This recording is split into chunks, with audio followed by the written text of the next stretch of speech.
आणि एक महत्त्वाची बातमी समोर येते। पुण्यातील ससून रुग्णालयातील हलगर्जीपणा समोर आलाय। अपघातग्रस्त एक रुग्ण उपचारासाठी ससून रुग्णालयात दाखल झाला होता। उपचारानंतर रुग्ण चालण्याच्या स्थितीत नव्हता, त्यामुळे रुग्णाला व्हीलचेअर देणं अपेक्षित होतं। मात्र रुग्णाला व्हीलचेअर देण्यात आलेली नाहीये, त्यामुळे रुग्णाला सरपटत रुग्णालयाच्या बाहेर यावं लागलेलं आहे। त्यामुळे आता संताप व्यक्त केला जातोय।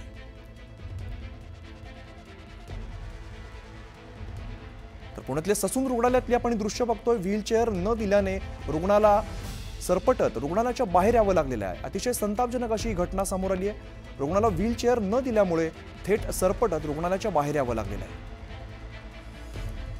पुण्याच्या ससून रुग्णालयातली ही संतापजनक घटना आहे।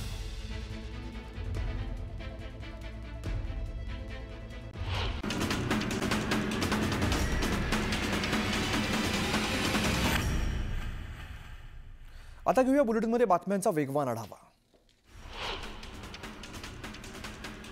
नॅशनल हेराल्ड प्रकरणामध्ये राहुल गांधी, सोनिया गांधी, सॅम पित्रोदा यांच्या विरोधात ईडीकडून आरोपपत्र दाखल करण्यात आले।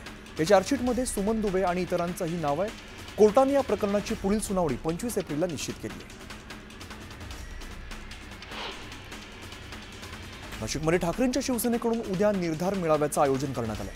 मेळाव्यापूर्वी ठाकरेंच्या शिवसेनेने दुचाकी रॅली काढत जोरदार शक्ती प्रदर्शन केलंय। शिवसेना उभाटाकडून उद्या नाशिकमध्ये निर्धार मेळावा घेण्यात येतोय आणि या पार्श्वभूमीवरती मेळाव्याचा टीझर लॉन्च करण्यात आलाय। मेळाव्यामध्ये बाळासाहेब ठाकरेंच्या आवाजातील संवादात भाषण होणार आहे। अरे नाशिक म्हटल्यावर गर्दी उसळणार।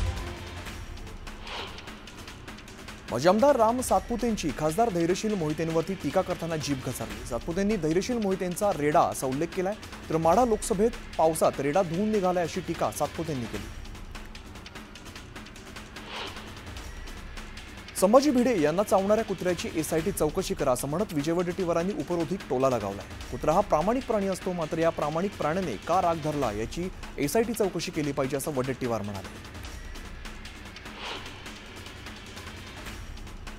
चंद्रपुरातील भाजप आमदार सुधीर मुनगंटीवार आणि किशोर जोरगेवार यांच्या अंतर्गत गटबाजीवरती वडेट्टीवारांनी निशाणा साधलाय। जिल्ह्यामध्ये भाजपाचे 2 आमदार सध्या संघर्षाच्या मैदानात आहेत। मुंबईतील सागर बंगल्याच्या मदतीने एक आमदार सूर्योदयाकडे आहे, तर दुसरा सूर्यास्ताकडे असा टोला त्यांनी लगावलाय।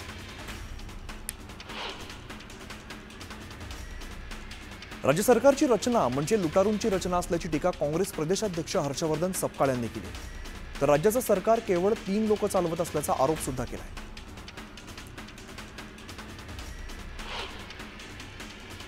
उद्धव ठाकरे यांच्यासोबत चर्चा केल्यानंतर चंद्रकांत खैरेंची नाराजी दूर झाली आहे। दरम्यान आमच्यातला वाद मिटलेला असून आता सगळं ओके आहे अशी प्रतिक्रिया भेटीनंतर चंद्रकांत खैरेंनी दिली।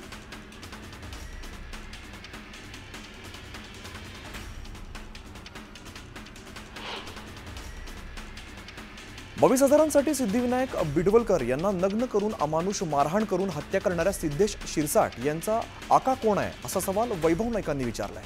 बीडपेक्षा सिंधुदुर्ग जिल्ह्याची अवस्था भयानक आहे असं नाईक म्हणाले।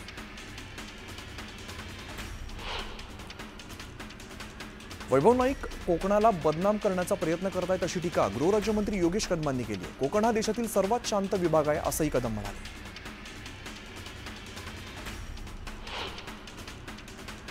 हेमलता पाटील यांनी शिवसेना सोडण्याचा निर्णय घेतलाय। शिवसेनेत राहून पक्षाला न्याय देऊ शकत नसल्याचं म्हणत समाज माध्यमांवरून त्यांनी घोषणा केली। लाडक्या बहिणींची किंमत पैशात होऊ शकत नाही, मंत्री शंभूराज देसाई यांनी हे वक्तव्य केलंय। 1500 रुपये महिलांना भाऊबीज आणि रक्षाबंधन भेट म्हणून दिलेत, तर एकनाथ शिंदेंच्या नेतृत्वाखालील सरकारने ही योजना लागू केल्याचे ते म्हणाले। ससून रुग्णालयाच्या अहवालानंतरच गर्भवती मातेच्या मृत्यू प्रकरणी गुन्हा दाखल होणार असल्याची माहिती महिला आयोगाच्या अध्यक्ष रुपाली चाकणकर यांनी दिली। 4ही अहवाल आल्यानंतर सीएम कारवाई करतील असं चाकणकर म्हणाले।